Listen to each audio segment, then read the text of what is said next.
muhtarım, şu kubbelere, şu minarelere baksana. Yani.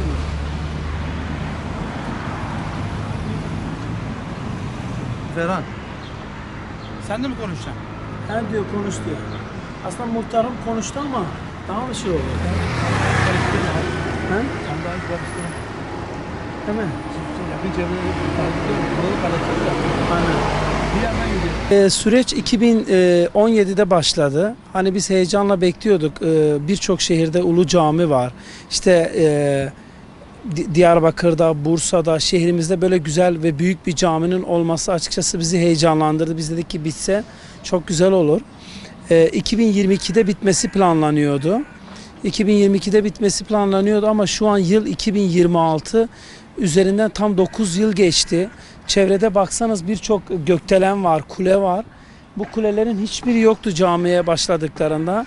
Kulelerin hepsi bitirdi. Şu an herkes oturuyor ama cami 9 yıl geçmesine rağmen kaba inşaat şeklinde gördüğünüz gibi duruyor ve şu an yer yer bazı yerleri çürümeye yüz tuttu.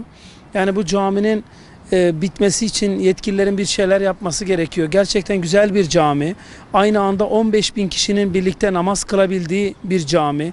Kubbe genişliği olarak Türkiye'nin en geniş kubbe genişliğine sahip camisi. Dolayısıyla hani şehrimize, özellikle İzmir'imize değer katacak bir cami.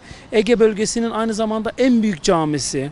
Dolayısıyla hani gerek ibadet anlamında, gerek böyle turistik anlamda da birçok noktada fayda sağlayacağını düşünüyorum. O açıdan herkesin el ele vererek, özellikle yetkililerimizin bu işe el atarak, başta Diyanet İşleri Başkanımız olmak üzere yetkililerimizin bu işe el atarak caminin bitirilmesini talep ediyoruz.